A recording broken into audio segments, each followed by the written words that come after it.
Welcome to the WUG, guys. The WUG is that zone that you get in where you have no fear, you have no doubt, and you're able to perform above your abilities. It does not matter what anyone thinks about you. You are going to win and keep winning, and let's learn together about the WUG and how to utilize it in your life. Guys, and welcome to episode 13 of the WUG Podcast. I'm sitting here with my uncle Joe Klock Jr., who I've looked up to pretty much my whole life. And thank you very much for agreeing to be on the show. And you did it in a heartbeat. I asked you and you said, yes, absolutely. Of course, family. Okay, so let's get right into it. The first thing I ever noticed about you when I was a kid was your work ethic. I thought about this a lot in the last 2 days, and I would just see you work and then pass out on the couch until you kind of worked until you couldn't go anymore. Then you would pass out, and then you would just start working again. Yeah, it's true. I think you know why. I grew up in a little community in Philadelphia called Academy Gardens, and it was a gray collar area. Excuse me, my dad was in the real estate and insurance business. But the neighborhood we moved into was a new neighborhood, and right next door to us was the Sheckler family. And Mr. Sheckler, George, worked for Bud, and he was on the assembly line at Bud. And every morning, my dad would get up, and he would go to work he'd leave the house around 7:30 or so. He came home at 6 o'clock, had dinner with us for about an hour, and went back to the office, except on Friday nights when he would stay home. Saturday he worked, and then Sunday he was usually doing some sort of community activity or involvement. Meanwhile, next door was George Sheckler, who would be home by about 3:30 or 3:45 in the afternoon, swilling down large quantities of beer and bitching about the management of the Bud Company, and how unfair it was, and how all that money should be distributed to the workers and that kind of thing. So, from the time I was a kid, I despised unions. I still despise unions, because it just seems to me that instead of directing his activities into something more useful, he used to spend his time just... We're already talking about despising unions, so I'm rolling my sleeves up. But in any event, my dad always worked very hard, and then when I started practicing law... Uncle Joe, you need to move a little bit closer to the microphone. When I started practicing law, I was a 24th lawyer in a Miami law firm called McCarthy, Steele, Hector, and Davis. That was a very large law firm at the time in Miami. This was 1973. And so I thought to myself, well, the only way that I can distinguish myself from all these other people who were extremely bright was to work harder than they did. So I did. And I also figured that the more time I spent working, the better skills I would develop, and I'd be a better lawyer sooner.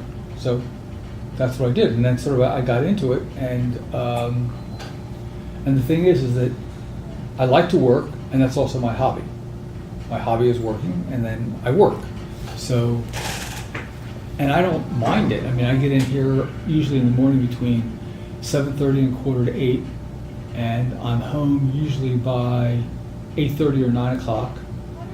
Now I take Saturdays off. I used to not do that, but I do take Saturdays off. I work Sunday afternoons, go to church, I have breakfast with the same guy I've had breakfast with for 35 years at Deli Lane. I ran into you guys that one day. That's right.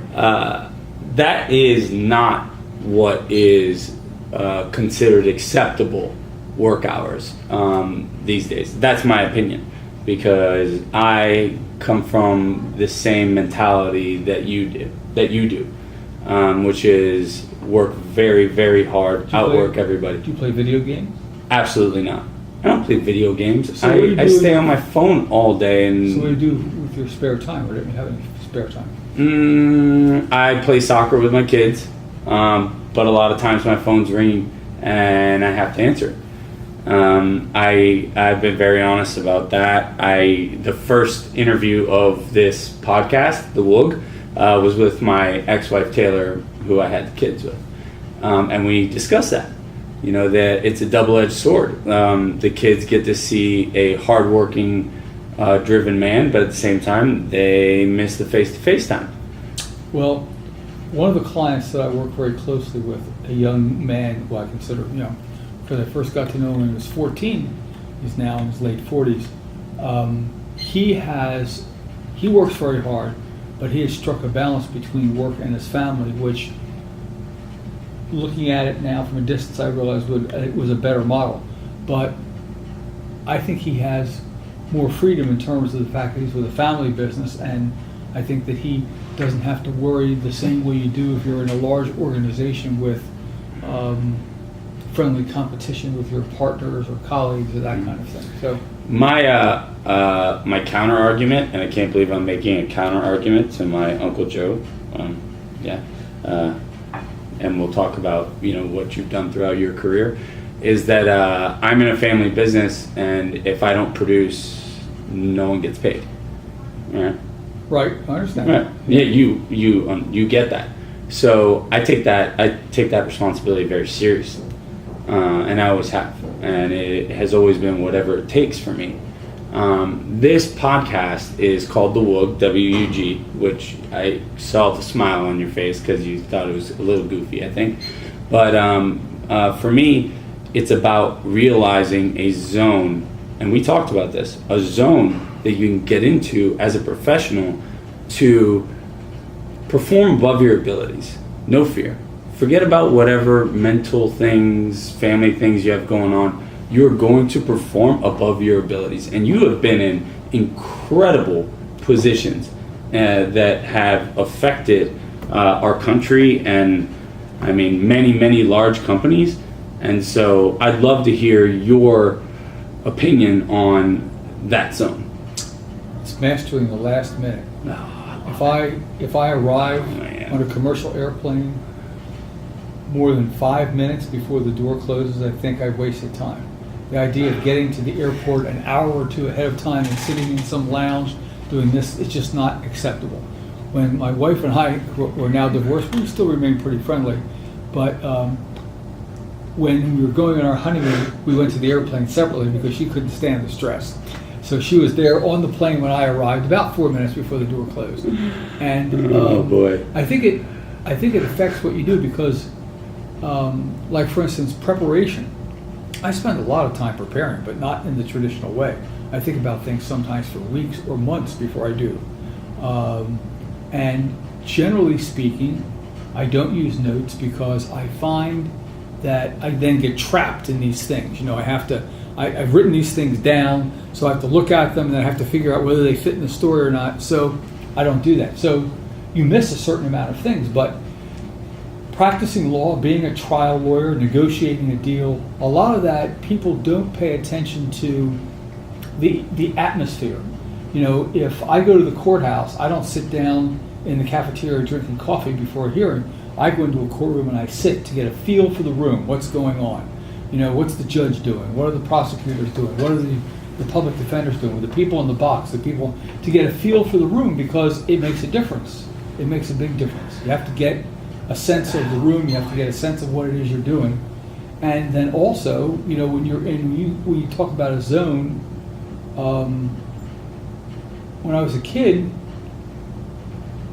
I could never understand why I could not have a conversation with the television on this. Someone explained to me that some people actually pay attention to all the little dots, the pixels on the TV screen, and I'm one of those people. So even though I'm not aware of it, I'm trying to figure out some sense with the 10,000 or so little pixels on the TV screen. And so now I can, if the radio's on, I can have a conversation, but not if the television's on. Television's on, I either look at the television or I do something else, but I can't do both. I've just been smiling and giggling because Vicky, who is our podcast expert here, watches me prep for things, and it sounds exactly the same. And I guess that's a family trait. That could be. Well, my dad is a workaholic now. He's 92 years old, so he's not working much anymore, but he still carries that same sort of determination into everything that he does. It's interesting because I got a note on there's a WhatsApp thing that my sisters have that thank God I just discovered recently. But they're pointing out that my mom has she has a couple of sores that they're trying to deal with. And so it's important for her to be able to lie down. So she wants to be able to see, depending on which way she's lying on the sofa, to be able to see the TV screen. She's a football fanatic. I mean, even more so than my dad, you know? And so Mary Beth, my youngest sister, came and moved the furniture around in the living room.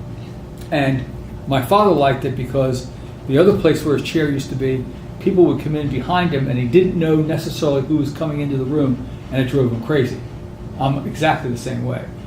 I always observe John Wayne's rules about where to sit in a restaurant.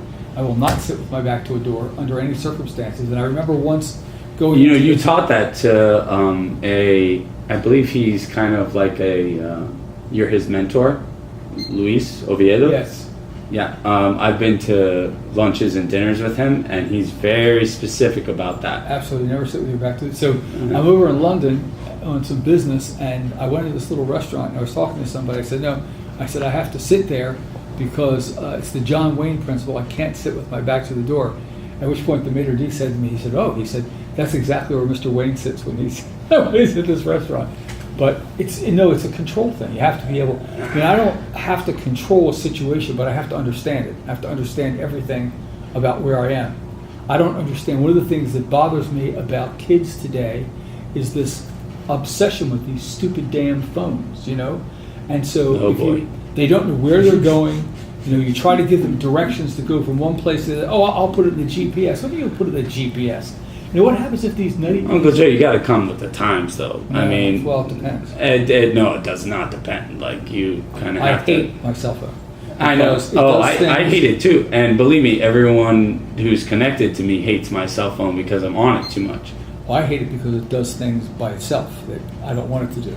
And it seems to me it should know by now what I want to do and what I don't want to do if it's so goddamn smart. So the phone should guess. Yeah. No, it should know.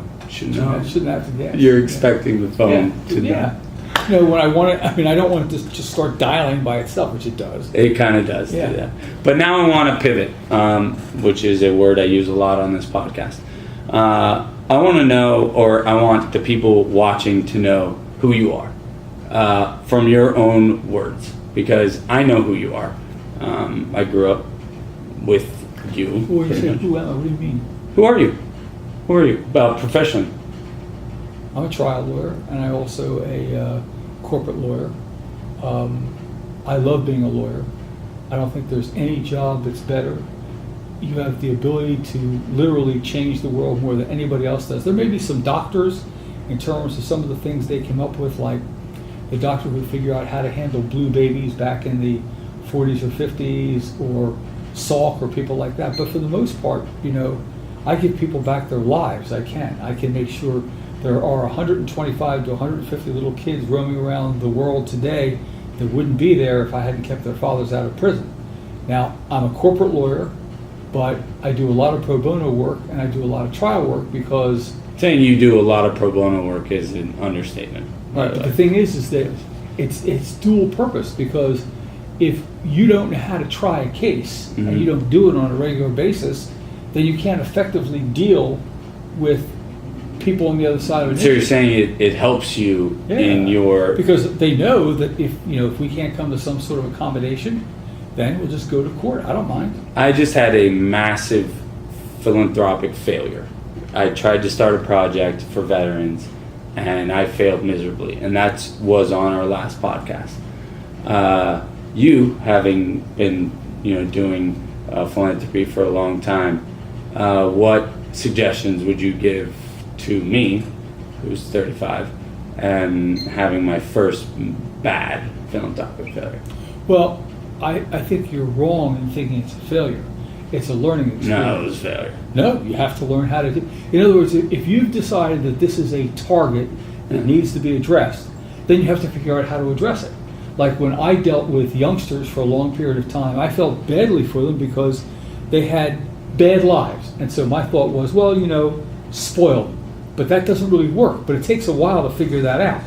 So, like for instance... I remember all of this, by the way. So, with respect to what you're targeting, you're learning. You just have to learn how to... The fact that you failed... Oh, it doesn't bother me whatsoever that I failed, because I'm an entrepreneur. I failed 100 times. What bothers me is, and when you fail, what's that called? to me, Yeah. that's a loss. No. I work in wins and losses. It's learning. No, It's learning. win or Look, lose. the kids that I deal with, a lot of the kids that I deal with, there's very important things in their lives. You can't show weakness. You can't show failure. Okay? I've learned that. Now, it's really difficult to get ahead in the world if you're not willing to fail. When you go into a gym and you lift weights at a certain until you fail. Then you drop 10 pounds off each side and you do it again until you fail. So you achieve success in terms of physique development, which of course I haven't done, by failing. That's not true. Not by succeeding. As a biking Yeah. enthusiast, That's true. you have succeeded. All right, again, pivot. And this, I knew this conversation between you and I It was did take about 10 years to learn something very important about biking. what? That there's a direct correlation between wearing a pair of headphones and getting hit by cars. And as soon as I stopped wearing the headphones, the number of times I got hit by cars dramatically decreased. But it took a while. I've also biked the Ring of Kerry in Southern Ireland and then Lake Okeechobee in one day. My feeling about biking is what it does to sit on the saddle for that long, which you know what I'm talking about. That was the most difficult part. The thing I like about biking, I don't ever remember that. I remember just being able to think. And then also, for a long time in the morning, even when I stopped biking that much, I would never turn the radio on in the car in the morning because I would think. So now I've sort of compressed. So if somebody, like if I'm getting dressed in the morning or something and somebody wanders in and wants to have a conversation in the morning, that's a big problem. Because in the morning I'm thinking about what I'm going to do. Okay, and I'm not interested in whatever it is. Man, I'll tell you what, like I think you and I have a pattern of similar routines. And the other thing is when I go to sleep, when I wake up, it's like I've been up for 10 hours. And I don't have any problem. I don't slowly get up or drag myself out of bed. My eyes open. It's like And that. then you're ready to go. For 10 hours. All right, so we're going to pivot again. Let's talk about the 2000 election, which you were a pivotal part of. So what can you tell us about it? I'm just going to open the question. Well, it's interesting that you should raise that because now we're going through this sort of Exactly. mini repeat. But it's Exactly. not really. But I learned a lot of things in that. The first thing I learned in 2000 is the only thing that a politician cares about is winning. They don't care about the country. They don't care about the citizenry. Ooh. They don't care about anything except winning. Now, they That's- delude that's- themselves into thinking that there's all these things that they want to do and this, that, and the other thing. But at the end of the day, I think 90 to 95% of them are simply interested in acquiring power and position. And it's gotten worse in the age of media and that kind of thing. I remember during the 2000 So you election- think they're just competitors? They just want to win? Yes, Wow. yes. But some of them, like for But instance, that's my personality. I'm in sales. I just want to win, and that's whenever anyone asks me what I do, I just say I'm a salesman. I'm nothing but more. see, what I think more and more is I'm not. One of the things that bothers me also about millennials is this fixation they have on personalities. Okay, who cares? You know, at the end of the day, what you look at is results. Okay, do I admire President Trump? Hell no. How could you admire someone like that? I mean, the man, you know, I think if he's driving along in the presidential limousine and some 7-year-old gives him the finger by the side of the street, he'll stop the car and get out and fight with the 7-year-old about giving him the finger. You have to, you know, but look at what he's accomplished. He's accomplished a great deal of things in terms of the economy and a bunch of different things. It fascinates me in terms of segments of the community. I would think, that the Jewish community would greatly admire him. He's moved the embassy to Jerusalem. He has been one of the strongest allies of Israel, okay? But yet, that's not how he's judged. He's judged by whether or not, you know, he uses offensive terminology with respect to females and this, that, and the other thing. Yeah, I could care less about his I terminology. hear some guy talking about how he grabs women by the crotch. Oh, I think to myself, that's a load of shit. You mentioned that to me at like Thanksgiving, Yeah, I think one time. It's stupid. Do you know, remember because- that? Do you remember asking me whether or not I thought that was offensive dealing with the successful business people I deal with? You probably I remember. don't listen to that. But no, It's you not- asked me that question, and you asked it in front of all like 6 of your sisters, which I thought was hilarious. Well, the thing is that I concentrate on people and what they're doing. Frequently, I can't remember their names, as you know, it's been well documented in high places. But I can. I mean, I cannot remember somebody's name to save my life, because when I first meet them, I'm trying to figure out where they're coming from, what they're doing, what their attitude is, what they're likely to do. All of those things are important. Their name is not important, but yeah, if you go into politics, yeah, as Bob Graham explained to me, he mentioned many years ago to me when I sort of worked with him as an aide, he said the most important thing when you're a politician is to never forego the opportunity to use the men's room, to brush your teeth, or to repeat someone's name time and time again to get it, which he was very, very good at. But I guess if you go back to 2000, like for why'd you win is what I want to know. Why'd you win in 2000? By paying attention to what was going on around me. We started out within the first couple of the first day. What made sense to us was to try to get people to not have simply making counts in certain counties, but to do it on a statewide basis. So we went to the Supreme Court, representing the Secretary of State, went to the Supreme Court and asked them to freeze the count statewide. Catherine Harris. You were representing Catherine Harris. Who is, or was, she's still alive, one of the finest clients that I ever represented. Extremely intelligent. Well, that's saying something, because the clients you represent are. She was something special, and but the fact of the matter is, we go to the Supreme Court, we ask them to do that. The Democrats went wild, and then it became clear to me they don't care about who won; they just want to win. So there's no advantage to them to counting votes anywhere except where they want to count them. So okay, fine. So I went back and we discussed with the team. Said, okay, fine. They want to play by the rules. We'll play by the rules. So we just got all the rules lined up, and then over a period of time, basically won the case by following the rules. Do you believe that at any point during that case that you were operating on a level higher than your ability? Yes. Oh. Yeah, of course. I mean, but when Why? you say higher than your ability, operating on a level of unrecognized ability. But it obviously had to be there. You couldn't have done it. Unrecognized ability. Yeah, I'd never had to use it before. I was going 20 hours a day. Yeah. And like, for instance, the last argument for the Supreme Court, when I went in there, I did everything in my power not to use the names of the judges, because I read several times it's a mistake to do it. But I was shocked. I was really tired. And the wrong names came out, and this, that, and the other thing. But the fact of the matter is, I remember that, but I actually think that it came off well. Yeah, it worked out fine. And as a matter of fact, that's right. And we have been told, whether it's true or not, that our arguments were actually the ones that prevailed, but that the court didn't want to have a 5-4 vote on something like that. They wanted a 7-2. So they went to the Constitutional. Our argument was really kind of simple, and our argument was that, I think it was 1872 or 1875, something like that, there was a presidential contest that had 3 candidates. The election was in November, but they didn't take office until March, as they do now, because of the transportation. Right. So in the months in between, different legislatures began changing the rules for selecting the electors to Electoral College to vote. So Congress passed a law, and the law said that irrespective of anything else, the law in effect on election day is the law that has to apply with respect to the selection of the electors. So when the Florida Supreme Court came out and reinterpreted and recreated Florida constitutional law, which they had a right to do, our argument for the Supreme Court was simple. They can do that, but they have to apply the law in counting these votes that existed on election day, not on the day that they reinterpreted Florida constitutional law. And that, as best I can tell, I've been told that argument won.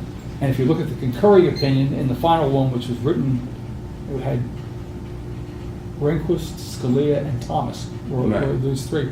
That basically they talked about that. And so that was the argument that won. So basically what we did was... Where in that process do you believe that you had preps and you had no fear, you had no doubt, you had no you were going to win no matter what? I'm always going to win. Oh man, sorry, I just knocked over my microphone. I never think about losing. I don't even think about losing after I've lost. I don't either. Then I just think of appeal, right? I mean, I just finished the trial and I lost. All right, I'm And I would gonna appeal that. now I'm fired up because I don't lose ever. I've never seen a half glass of water in my Have life. you ever seen me lose? No. No, I don't lose, and you don't lose. Try not to. No. So here's And the other thing is, I will not represent clients I won't identify with. Like the other night on TV. when I know that was talking, fantastic. and Barry said, "Well, I'm just a hired gun." I'm not a hired gun. I get paid for what I do, and I get paid very well, thought but that you were going to explode their face when they said that. That's just ridiculous. Yeah, it was I mean, there's ridiculous. one But you were client- very controlled, which I thought was One client very found good. that I've represented for 35 years. They're good people. They've never asked me to do anything that was wrong or close to I the even line. know who you're talking And I about, but you believe don't need to mention yeah, them. I believe in them, and if I didn't, I wouldn't represent them. Vicky just gave us the 5-minute. There is one question that has been on my mind actually for years. Your legacy. One of your sons, I won't mention which one, told me that his father is a great man. I want to know what you want to be remembered for. Is it the professional work, the philanthropic work?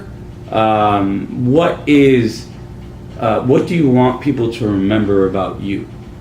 I'm going to be 70 years old in March, which means that based on how people are functioning today to continue to work, I'm good for 15 years, okay? 15 years more. And what do I want to do in those 15 years? I believe that we continue to suffer from systematic racism that basically affects black people. And so what I'm interested in doing in that period of time I have is doing everything possible to help identify and introduce young black youngsters into the power structure, because what, for instance, police and what others understand is power. That's the only thing they understand. I believe cops, for the most part, are bullies. I think the people that are drawn to law enforcement, generally speaking, while they may have good intentions, they suffer from severe personality defects. And they are drawn to that business because they're bullies. And they basically take it out on people that have less power. So my desire is to help these young black kids develop power so that they can represent themselves. One of the things that makes a big difference, when I was a kid, when I was like 21 or 22, when I was in college, I would say easily half the kids that I knew who were black who were in college, if you asked them, would you rather be white or black, they'd say white. Not today. Black kids are proud to be black. And the other thing that they're doing much better is they are embracing the responsibilities of fatherhood, to understand that their kids need them, particularly the boys. You know, I think girls are much more able to take care of themselves than boys are, and I would agree. raised. And so the fact of the matter is that what I would like to be remembered for is doing something about that. I mean, and the professional skills are necessary to do that. Do I want to be remembered because of the 2000 election? That's not all that important. I already knew that. Except that I think that he was a better choice for president than the other one, but that was just, no, that's what I want to be remembered for. For basically the philanthropic and the drive to help urban kids. Yeah. Exactly. Because I think that's in the best interest of the country, too. I mean, we have to, 20% of our population is African American, for us just to decide that they're, one of the things that drives me crazy, this morning I heard the thing again, if you listen to MSNBC or these people, they're talking about, oh, well, we shouldn't be concerned about manufacturing jobs. Let that be done by the Chinese and all those people. What we should do is develop in our country the talent, retrain people to do these higher technology jobs, except that is so ridiculously insensitive to the distribution of talents that God made, okay? Right. And they're the most important thing to any man, and I assume a woman who's running a household, is to take care of their family, to raise their children, to be able to provide for them. And if their skill set is to build a building or to work on an assembly line or assemble something, we should encourage that, not decide, oh, to hell with them. What they should do is, learn how to sit into a room and be able to be a technician. No, that's not what they're designed to do. Thank you guys so much for watching episode 13 of the WUG Podcast with my Uncle Joe Klock Jr., who is an absolute honor to have interviewed you for 30 minutes. Thank you very much. No problem. Anytime.